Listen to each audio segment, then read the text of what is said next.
Hi, welcome to Fireside Spirituality.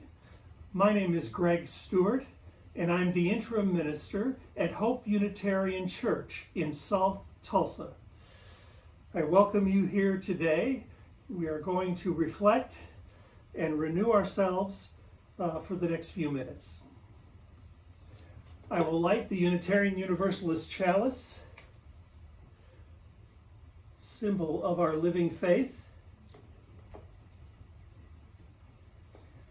And now we'll begin the invocation. Water by Ralph Waldo Emerson. The water understands civilization well. It wets my foot, but prettily.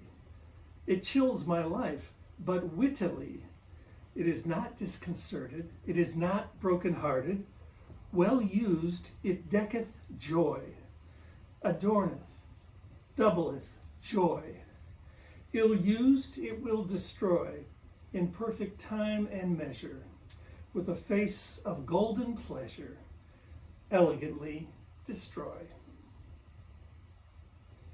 Today's reading in preparation for today's talk is called Terminus, and it is by Ralph Waldo Emerson again. It is time to be old, to take in sail. The God of bounds, who sets to seas ashore, came to me in his fatal rounds and said, no more. No farther shoot thy broad ambitious branches and thy root.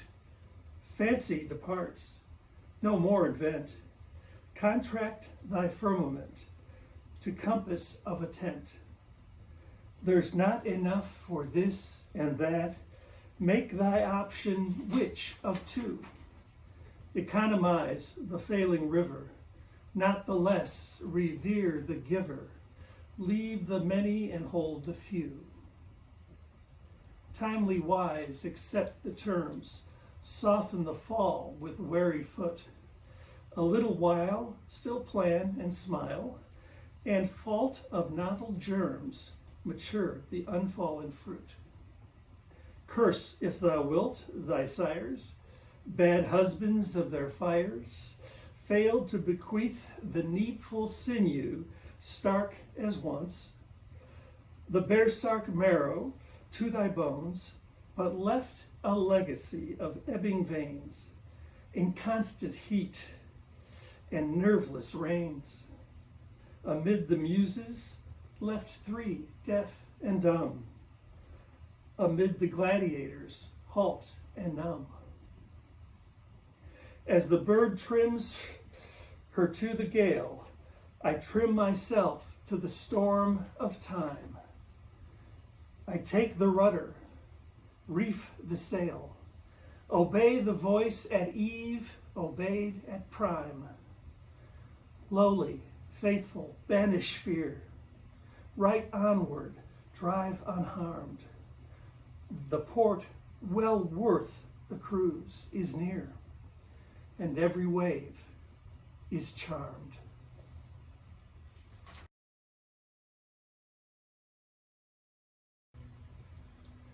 Today, let's consider Ralph Waldo's obsession. I think it was John Bradshaw who once said, "Show me a happy person, and I'll show you someone who is not in a relationship." He spoke these words in the context of romance, but I believe it could be applied to relationships with friends and family as well. Life certainly gets messy when others enter the mix and learn how to get under our skin. While some relationships offer love and support, others wound us, confound us, or even torment us.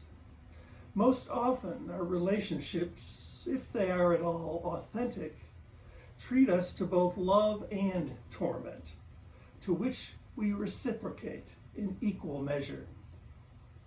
That is to say, the same relationships which make life worth living will also make life a living hell from time to time. Now, Ralph Waldo Emerson would tell us that when things go wrong, The fault is ours. Not my spouse's fault, not my friends, not my boss's. It's mine alone. I'll explain why in a moment, but in case you were not paying attention in high school, which is when many of us were first introduced to Emerson, let me tell you just a bit about him. Emerson was born in Boston in the spring of 1803 to a poor family that became more impoverished after the death of his father, when Ralph Waldo was 8 years old. Emerson's father left behind a widow, 5 sons, and daughter Mary Caroline, who died just as Ralph Waldo was entering college. His brother, Robert Bulkeley, was severely mentally challenged, needing institutional care for most of his life. The family lived in a poor Boston neighborhood on Hancock Street, surviving on the charity of the church as well as friends and neighbors. Despite poor health and material deprivation, Emerson eagerly pursued his studies and eventually entered Harvard University on a scholarship. He was 14 years old.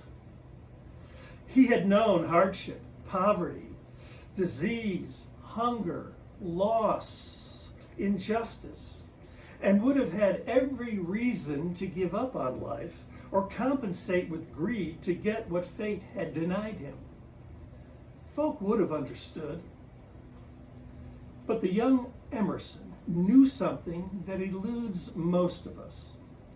How he knew it, I cannot say, though his studies of the sacred texts of Egypt, the Hindu Vedas, and the Upanishads, as well as the Greek Orphic texts and the words of Pythagoras, Plato, and the Neoplatonists, probably all pointed the way. Perhaps his difficult early years engendered in him not weakness, but resolve, and not failure, but faith.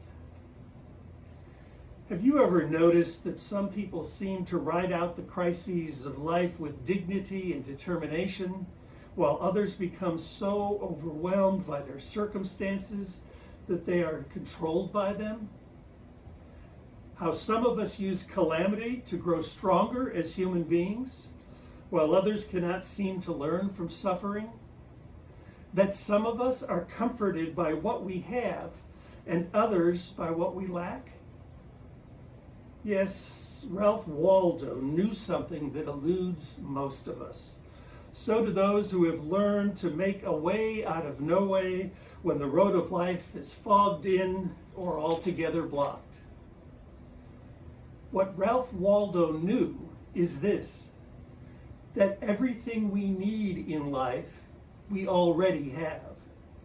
We are born that way, born with every tool to build a life worth living. Moreover, we have direct access to those tools through the life of the Spirit, the divine energy that permeates our being and would lead us to contentment.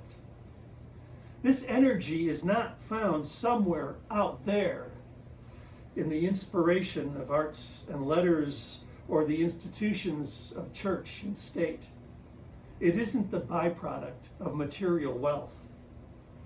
It is not contained in human ingenuity or nature's glory, though all of these things offer clues to finding what we truly need. But they are not the source, not the ground of our being, not the spirit of life. Instead, Emerson points us in another direction to discover the source that provides us with everything we need in life. Emerson believed that the wellspring of happiness and success lies within ourselves and not in the outer world. He said so succinctly in his essay titled Self-Reliance. He said, "Nothing is at last sacred but the integrity of your own mind."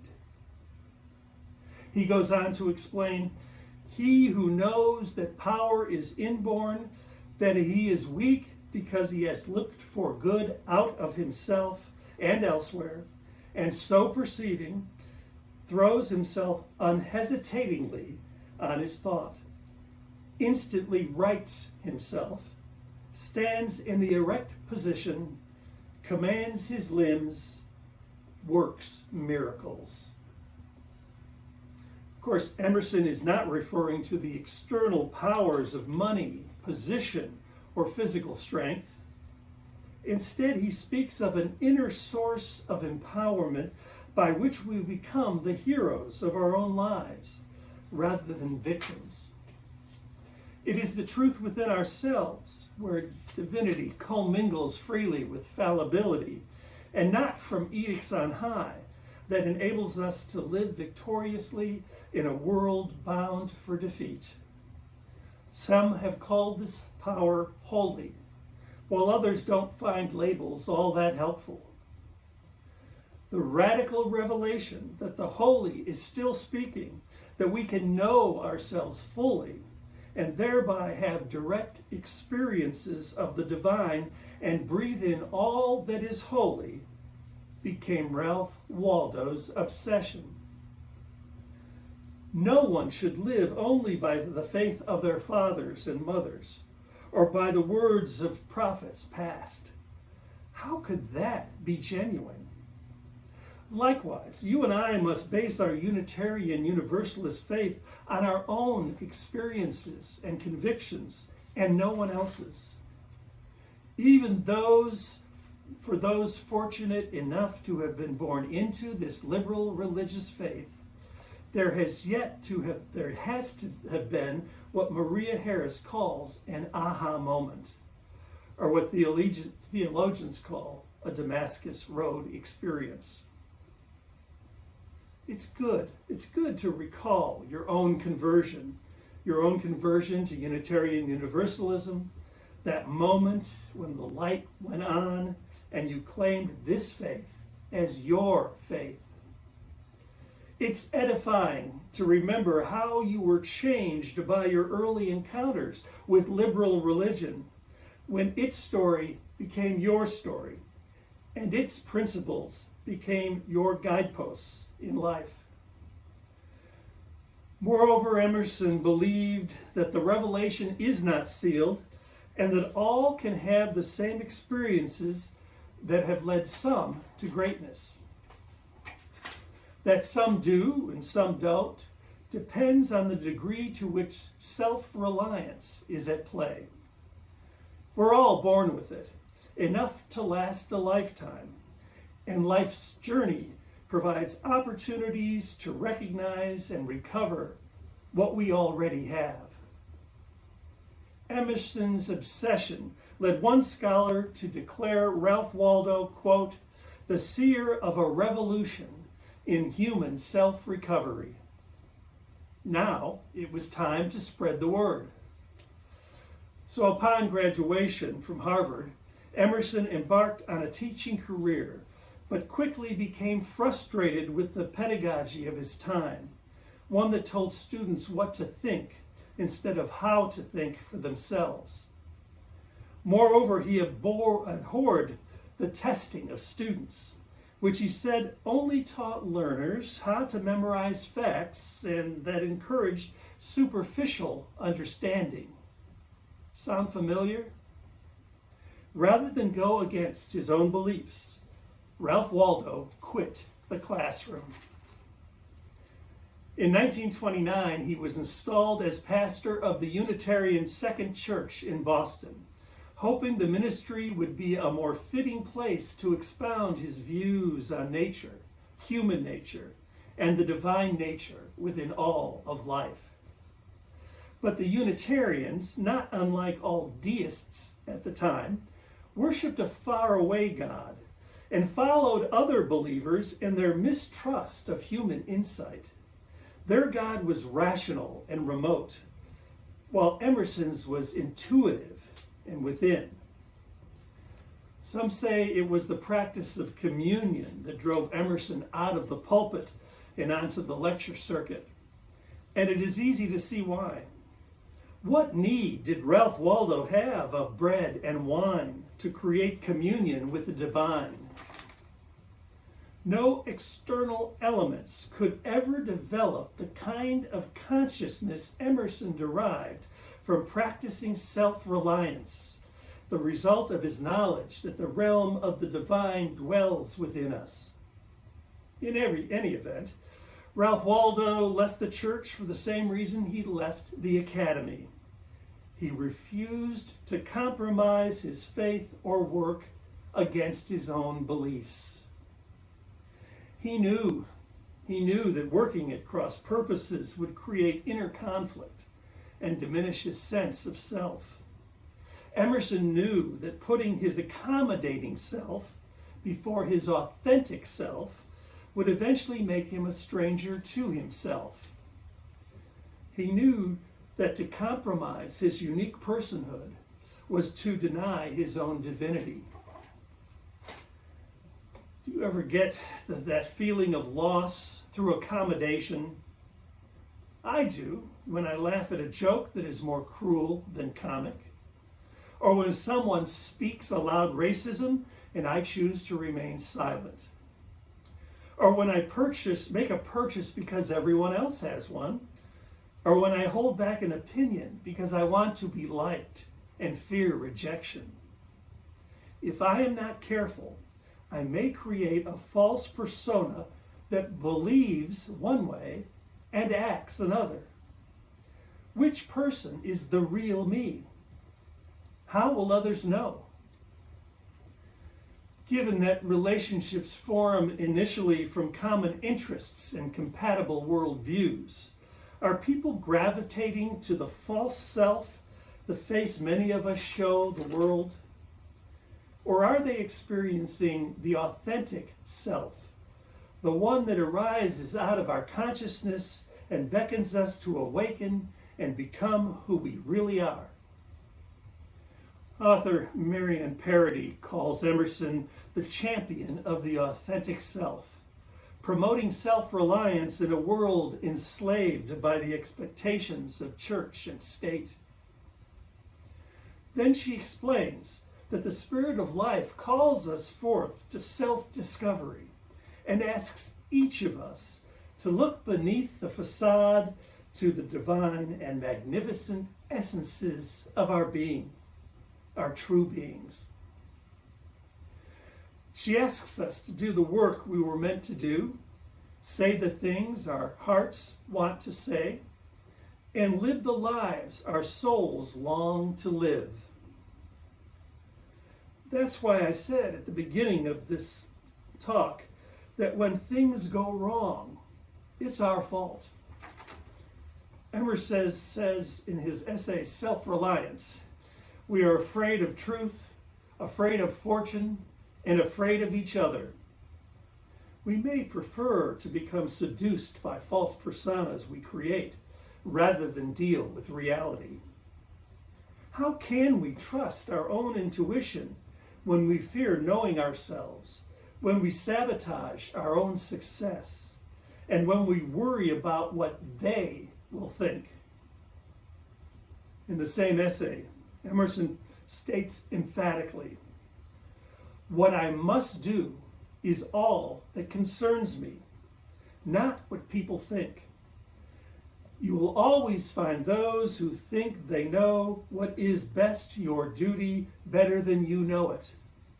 He goes on, "It is easy in the world to live after the world's opinion. It is easy in solitude to live after our own. But great is the one who in the midst of the crowd keeps with perfect sweetness the independence of solitude." The truth is, we have been programmed not to be self-reliant from birth, and this is no accident.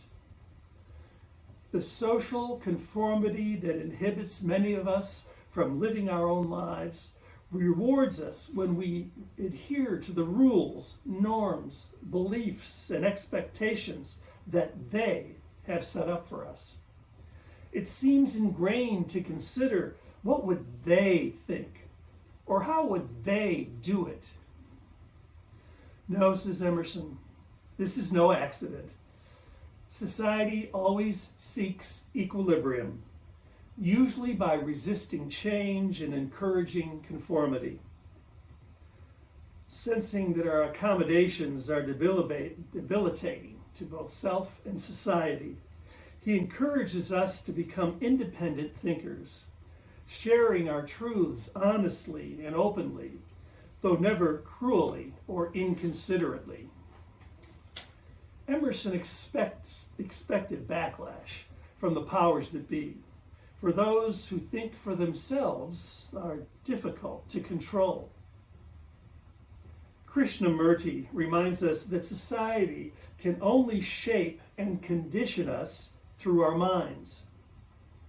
Emerson envisioned an end to approval-seeking behavior and the crippling conformity that can keep us from living our best lives now.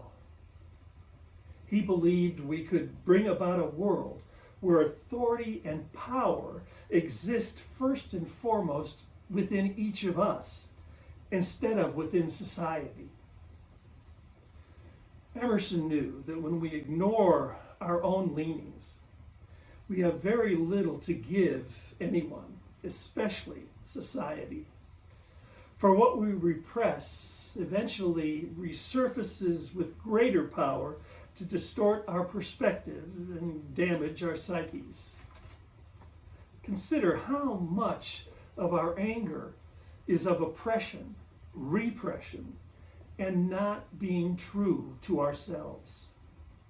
Emerson knew all of this from direct experience, causing Oliver Wendell Holmes to declare about Emerson, what he taught others to be, he was himself.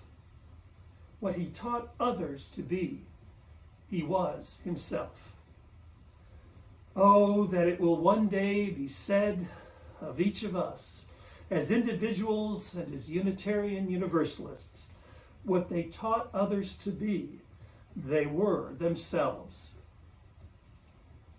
Our nation was founded by nonconformists who consistently put principles before practicality.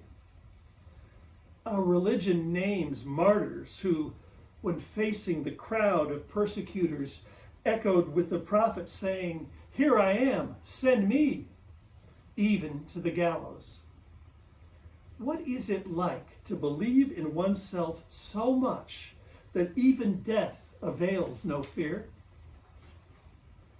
Of course, there are times when accommodation is the healthy response to a given situation. I can rely on my intuition to know when it is called for and will feel its gentle judgment when I have crossed the line. I bet you know how it is. When we have authentic conversations, we often leave them with renewed energy and determination. But when we've compromised our convictions in our dealings with others, we'll likely feel exhausted and uninspired. Another sage encouraged us to be not conformed to this world, but be transformed by the renewing of our minds. Like Emerson, the prophet believed in the realm of the divine is within you and me. When we tap into that source of unconditional love and unleash its power, our renewed minds will move us to do justly, love mercy, and walk humbly. The very walls cry out for self-reliance. Perhaps these great prophets knew that the relationship we are most likely to neglect is the one we have with ourselves, and especially with the divine nature that is our birthright.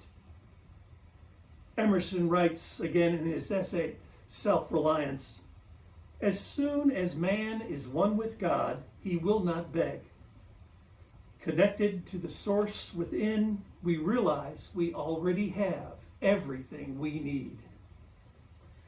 You do not necessarily need to be a theist to experience oneness with all that is. But when that serendipity strikes, our usual response is gratitude, not desire. Rather than feeling needy, we feel fulfilled. Emerson writes of divine union, I might call it completeness, but that is later, perhaps adjourned for the ages. I prefer to call it greatness. It is the fulfillment of a natural tendency in every person. You and I fulfill this natural tendency and thereby become more self-reliant when the spiritual life provides the foundation for everything we are and everything we do. Emerson says, I will so trust that what is deep is holy, that I will strongly before the sun and the moon, whatever inly rejoices me and the heart appoints. Listening to that still small voice within and then becoming its hands and feet helps us grow in nearly all of life's dimensions, spiritually, emotionally, physically, creatively, and even materially. While Emerson's philosophy does not deny us the things of the world, it asks that we put the things of the Spirit first. It calls for a reordering of what matters most. Does this mean we have to change in order to experience oneness with the divine and to become more self-reliant? The answer, for once, is no. We are already indwelled with the Spirit of life. Emerson's The Oversoul states that within us is the soul of the whole, the wise silence, the universal beauty, to which every part and particle is equally related, the eternal one. The divine presence is not out there. It's within here, it's within us. Neither is self-reliance about changing ourselves. Instead, it is about becoming ourselves and embodying who we already are. It results from a conscious and intentional nurturing of the life of the Spirit, with the understanding that the universe wants us to be happy. Most of all, self-reliance declares we each deserve to be happy, just because of who we are, just as I am, without one plea. Ralph Waldo's obsession, a life of self-reliance, can become ours as well. We close with an excerpt from Emerson's poem, Give All to Love, wherein he tells us how to live both holy and holy in a fragmented world. Give all to love, obey thy heart, friends, kindred, days, estate, good fame, plans, credit, and the muse, nothing refuse. To the glory of life.